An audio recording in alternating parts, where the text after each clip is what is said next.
So, are we going to talk about it? What? The elephant in the room. What elephant? Mom's new job. Deep in the 100-acre wood, where Christopher Robin plays, you'll find the enchanted neighborhood of Christopher's childhood days. Welcome back to Disney Marvels. This is the show for week of June 10th, 2018. It's episode 8. I'll be your host, Matthew Graken. This is Disney Marvels, as I said, Disney Marvels podcast, where we talk about Disney, Marvel, Star Wars, Lucas, Muppets, the parks, the cruise lines, anything Disney related. It's typically fair game. On to the news. Disney says Pixar's John Lasseter will be leaving the company by year end. In the meantime, he will be taking on a consulting role, until that time. This is after John Lasseter came back from a 6-month sabbatical after certain allegations in questionable behavior was brought up. On a personal note, this is very sad that it came to this, or that this may even have happened. We're not judging here, but it's sad that John Lasseter, who started off as in Disney animation years ago, before Pixar even started, it was one of his first jobs.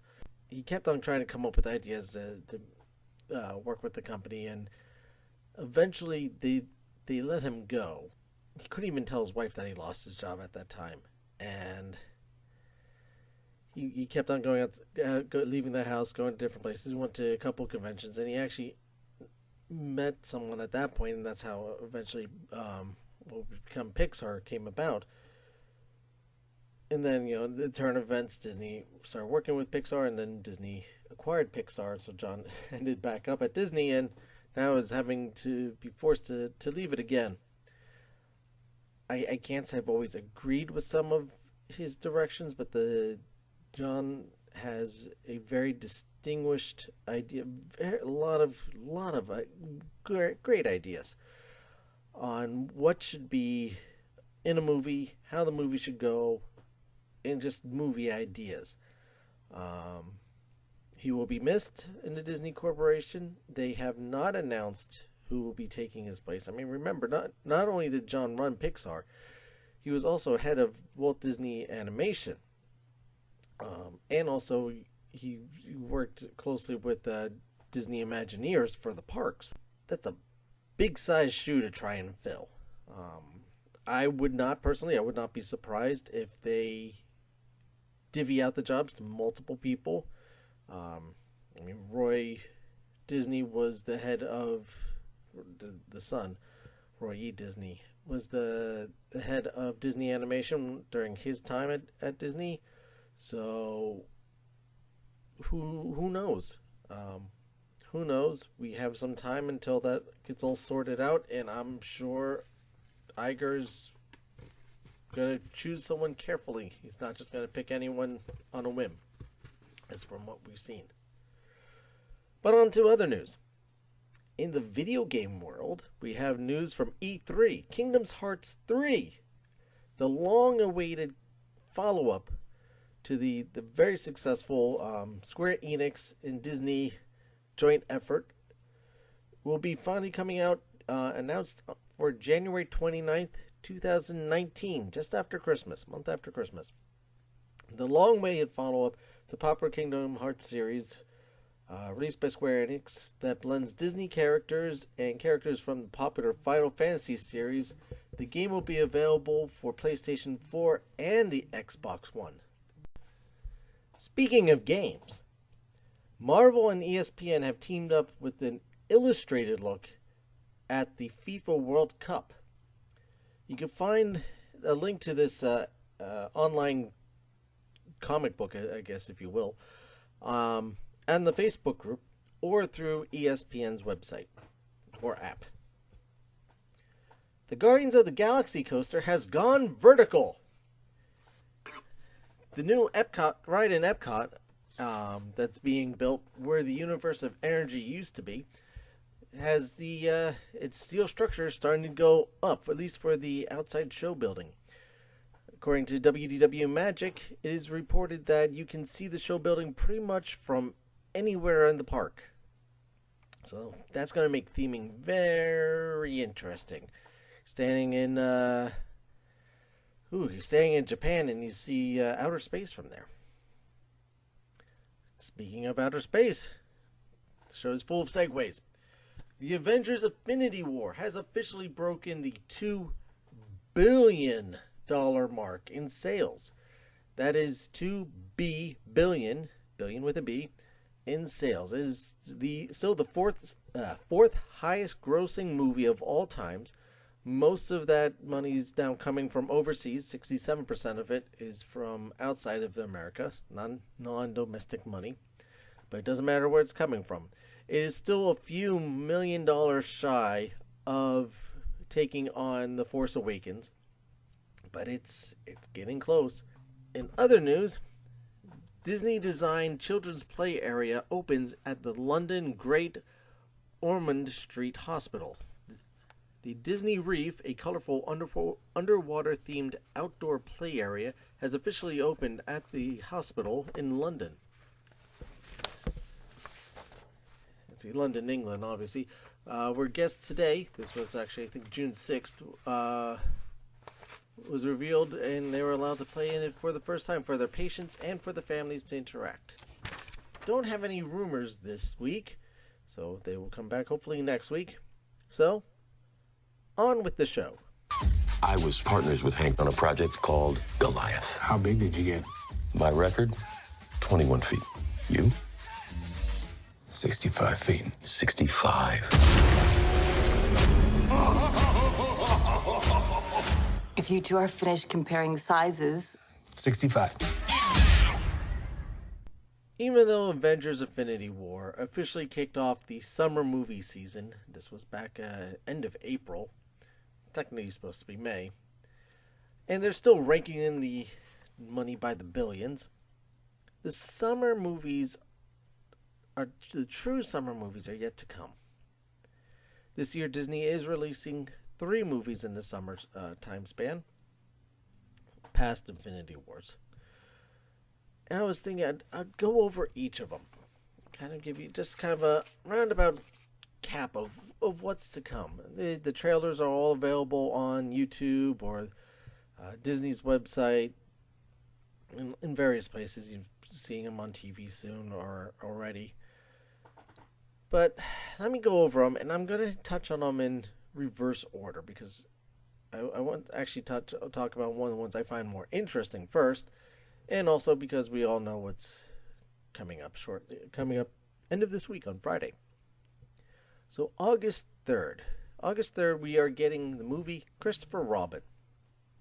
It's an adult Christopher Robin who is now focused on his new life, working and his family. And he one day suddenly meets an old friend, that friend being Winnie the Pooh, who he's returned to his forgotten childhood past, and Pooh needs his help to go back to the 100-acre woods and find his lost friends. Talk about metaphorical there. In the role of Christopher Robin, we have one Ewan McGregor, young Ben Kenobi will be playing the role of Christopher Robin. And the beautiful Haley Atwell's playing his wife, Evelyn. I mean, right there, you got 2 really good actors in this, playing the live-action characters. So that's, right there alone, that's got my attention. For the voice actors, for the characters, you got a nice little lineup here. You have the infamous, very talented, and talent just doesn't do it justice. The man of I want to say 100 million voices, Jim Cummings. He will be reprising his role as Winnie the Pooh and Tigger, as he's been doing now for quite some time. They did look into possibly replacing him, from my understanding, in at least for Tigger. But I'm glad he didn't, because to me, that is the voice of... I know he's not the original voice, but he's so spot on, and you're just so used to hearing Jim Cummings as Tigger. It's like someone else, someone else doing the voice of Pete. So, Jim Cummings will be Tigger, and he will be Pooh. Brad Garrett from Everyone Loves Raymond will be Eeyore. And that works for me. I'm fine with that. I could definitely hear Brad Garrett doing Eeyore. It's actually not his first time doing Eeyore. He's done it for some other recordings, but this will be the first major thing that he's done Eeyore in. Here's a good one for you. Voicing Owl will be Toby Jones. If you're wondering who he is, if you follow the Captain America series, he's Zola. You have a mad scientist playing the wise old owl. That's just, hello. That is something else. So, Toby Jones will be Owl. I don't think he's going to be trying to take over England this time. I have a hunch on that. So just go with me on that one. Topping that,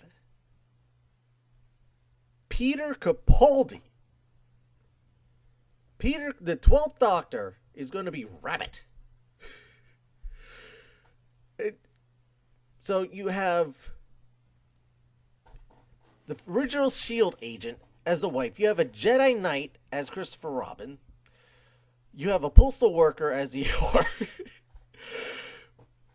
You have a mad scientist as Owl.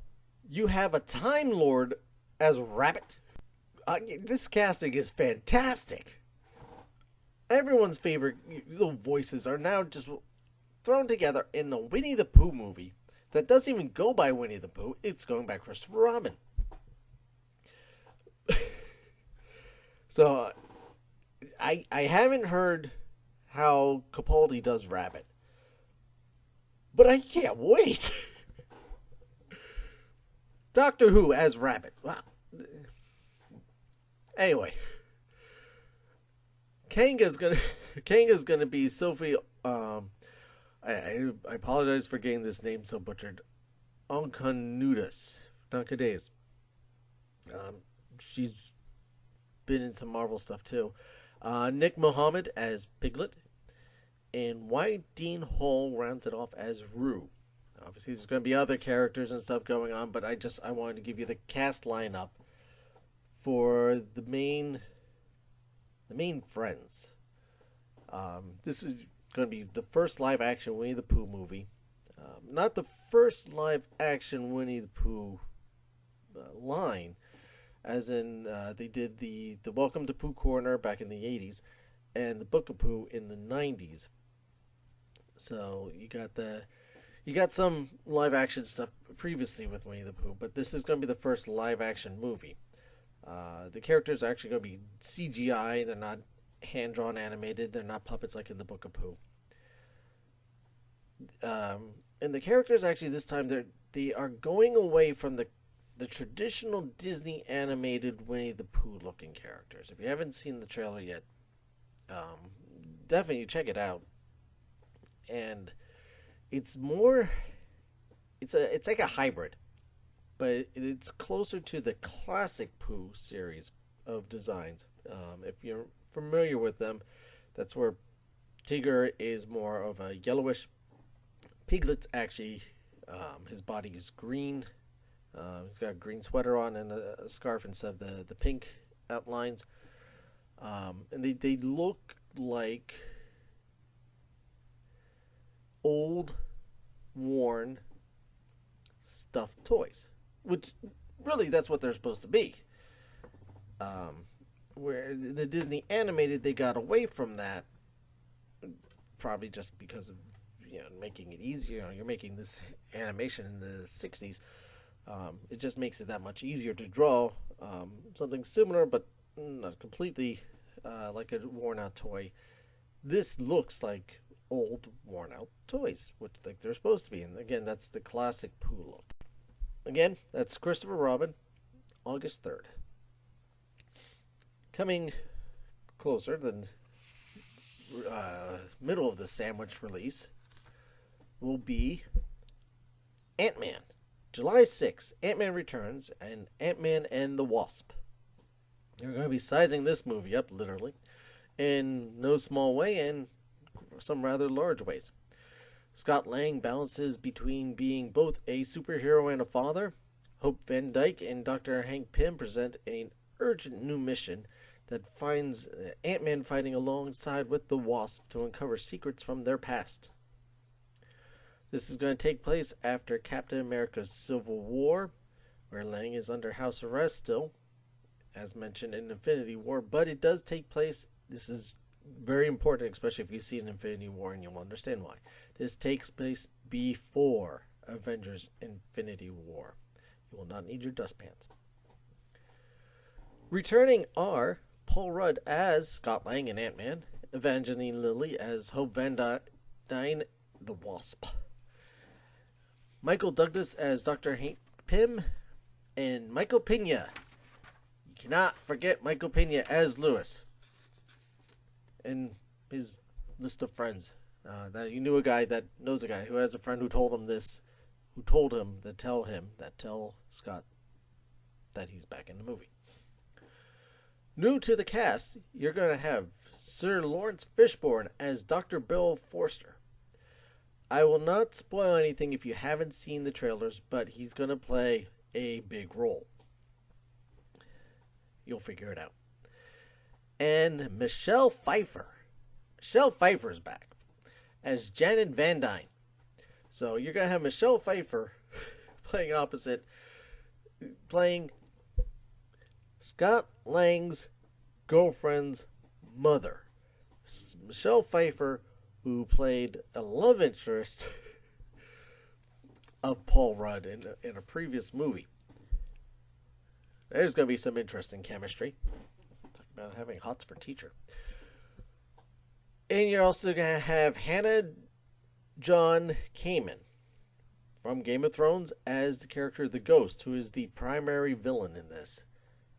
Again, if you see the trailers, it's going to be a very interesting character. I think this movie is going to be exactly what we need. After the drama of Black Panther and the gravitas of Avengers Infinity War, you need something that you can just kind of sit back and go, and laugh and enjoy and just go, that was a fun movie. I enjoyed that. You leave with a smile on your face and you go, I can't wait to see what's next. And I can't wait to see what's next in a good way. Originally, this release date was the spot for Captain Marvel to come out. Now, there could have been many different reasons why they moved it. My speculation is, again, Captain Marvel is going to be a little bit of a heavier, more serious movie. Ant-Man is a lot more... There's a lot more heart to Ant-Man, and there's a lot more fun to Ant-Man. So that's going to just kind of, again, lighten the mood, ease things up, kind of just give you that kind of heal the wounds I don't want to say wounds. That just doesn't sound right. But it's kind of therapy. That's a good way of putting it. Is your kind of therapeutic laugh. You had a bad day at work, and the last thing you want to do is go home and watch the news. No, you want to go home and watch something that's just going to put a smile on your face. You either watch your kids, you're going to watch a comedy, put on a nonsense type of movie or something. That's what this is. It's your nonsense superhero. But again, it isn't. Because and it is portrayed in the trailers how Scott Lang is dealing with being a father.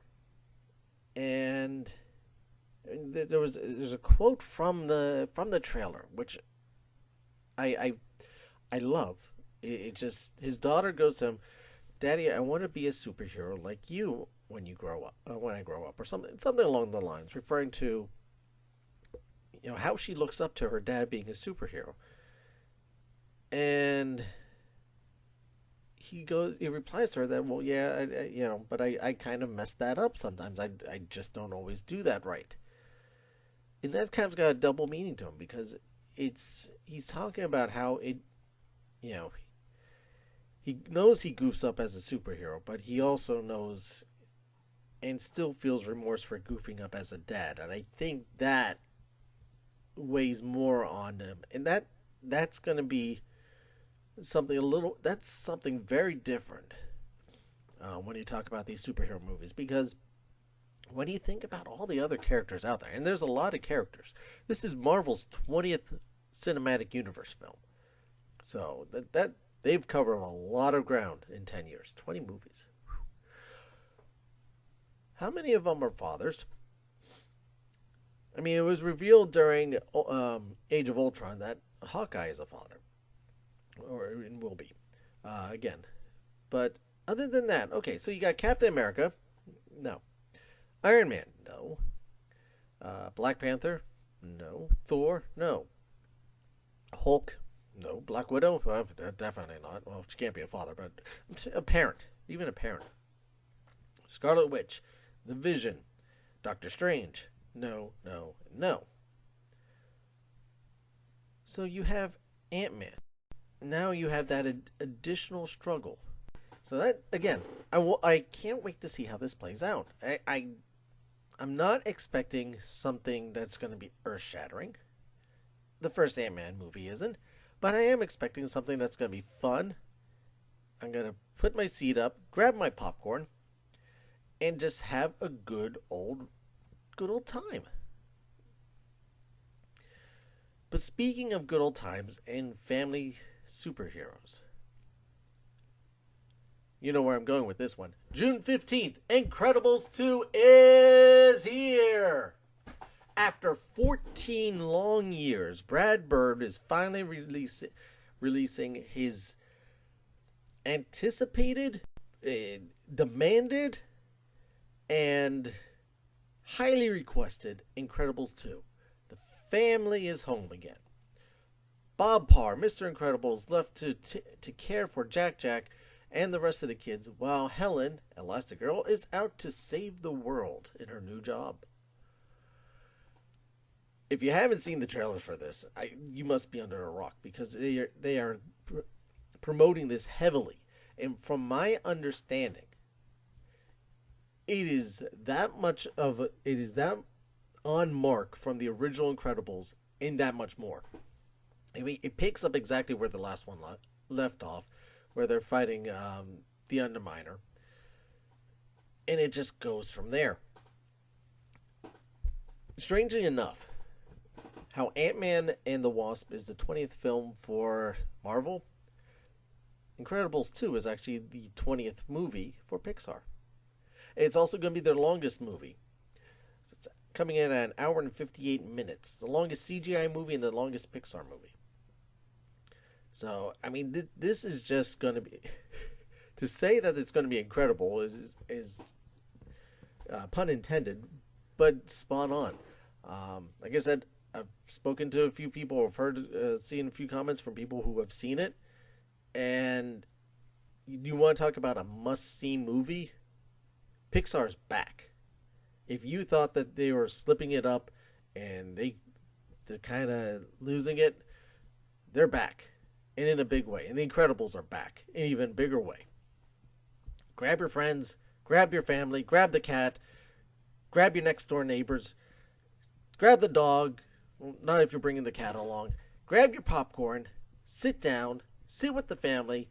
This is a movie that the family could watch together and you don't really have to worry about. And it's got Samuel L. Jackson in it again. And it's got Samuel L. Jackson's wife playing Frozone's wife. So Samuel L. Jackson's wife is playing Samuel L. Jackson's wife in the movie for their alter egos in the movie. Honey, where is my super suit? This, if you can't tell, I'm excited. I'm excited. I'm just not. I'm not talking. I'm just excited about for Incredibles 2. I'm excited for Incredibles 2. I'm excited for Ant-Man and the Wasp. Do I think Ant-Man and the Wasp is going to break $2 billion like Avengers: Infinity War? No. But do I think Ant-Man and the Wasp is going to be another home run for Marvel? Yes. And then Christopher Robin. Christopher Robin may probably well be, and I'm going to say this now. Not, again, haven't seen the movies. No way of knowing exactly what's going to be in the movie, but I'm going to say it's probably going to be the feel-good movie of the summer. It's probably going to be one of the most overlooked movies of the summer. Because everyone's going to see, oh, it's just another Winnie the Pooh movie. How many of these have we seen before? But it's not. Or is it? We shall see. But you're going at a different angle, and the boundaries are going to be different. You know, and it's going to be a movie about self-discovery. Because it's not Winnie the Pooh and his adventures in the 100-Acre Woods and Christopher Robin's along for the ride. It's Christopher Robin returning to his childhood and rediscovering who he is and his happiness. And the little boy that he forgot about when he became an adult. And I think that's something that we all, a lot of us need to go on. I mean, hey, if you're not a Disney person, you're listening to us, thank you. But most likely you're listening to this podcast because you are a Disney person and you know what that means. We're not just people who enjoy sitting around watching cartoons. We enjoy watching these cartoons because it brings us back to our childhood. That's the same reason why we go to the parks. Same reason, we go to see the Disney movies. We have pictures of Disney stuff on our walls. Christopher Robin, the feel-good movie of the summer. Again, I'm putting it out there now, not knowing anything. Ant-Man and the Wasp, a fun romping Marvel movie that's going to just, again, it's going to do well for them. I'm not predicting $2 billion. I'm not predicting the $1 billion that Black Panther's making or whatever. Is it going to be in the top 10 highest grossing movies of all time? No. But does that make a difference? No. It's still a Marvel movie. Go see it. And Incredibles 2. Pixar's home run. Can I see Incredibles 2 possibly making it into the top 10 highest grossing movies of all time? Why not? Is it going to be against some stiff competition from those other studios? Absolutely. But you got a couple of things going for you here. It's Pixar. It's Disney. You got the family aspect there. You know it's not going to be as intense as, say, the movie with giant lizards running around and a volcano blowing up. And it's The Incredibles, so you know it's got such a long-awaited fan base. A fan base that's been thirsting for this movie. And now it's finally here. And Brad Bird said he would not release this release or even consider an Incredibles 2 until he knew he had a story to be able to mirror, match, or best the original. Brad Bird does not go back on his word. And like I said, from what I'm hearing, it has been worth the long 14-year wait. What movie are you looking forward to seeing? Sorry about going on the long rant, but what movie are you looking of those three? Which one do you want to see? Which one's particularly, nagging at you? Oh, I definitely gotta go see this one. I gotta get with my buds or go out on my own if no one else is going with me. Get the family together, throw them back in the minivan, and go see this movie. Let me know. Put it out on the Facebook group, facebook.com/DisneyMarvelsPodcast. Or you can even just email the show through DisneyMarvels@gmail.com. Again, let us know what movies you're looking for. Have you seen, by the time you've listened to this, you come back, hey, you can always come back afterwards after you see Incredibles and go, Matthew, my gosh, you were right. That movie just, oh, I couldn't believe it. Or, what were you talking about? I sat through 1 hour and 58 minutes of misery. I don't believe you'll be telling me the last one. But honestly, if you think that was the case, let us know. There's been plenty of bad movies before. There's even made TV shows about mad. Let us know. Join the Facebook group. Speaking of the Facebook group, make sure you join it. Again, it's facebook.com/Disney Marvels podcast. One more time, and hopefully without tripping over the words. Facebook.com/Disney Marvels podcast. Free to join up. I post lots of news on there going out. Post videos on there. Trailers for movies. Fun things. And it's a community-based place. Please join up. And again, the email address is DisneyMarvels@gmail.com. One more time, that's DisneyMarvels@gmail.com. If you have any ideas for shows, any suggestions, any news, any rumors you want to discuss, send them out. Hope everyone's doing well. Thank you for spending your time listening to the show. I know this one's a little bit longer than the rest, but hey, there's nothing wrong with that. So I want to go back to last week's episode where I was talking about trivia. I gave you a trivia instead of a quote at the end. The answer to it is green. Fred goes on that he found a green gem from space, possibly an emerald. That's how they got their superpowers. But this week I'm going to end with a quote. It's from Walt Disney. And it's a good one for the summer. He said, "It's kind of fun to do the impossible." And I agree with him. It is always fun to try and do the impossible.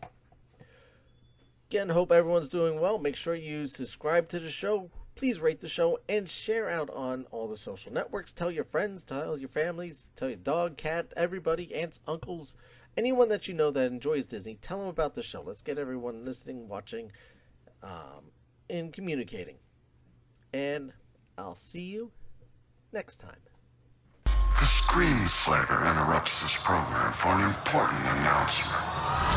Suit up. It might get weird. I'll be there ASAP. Where you going ASAP? You better be back ASAP.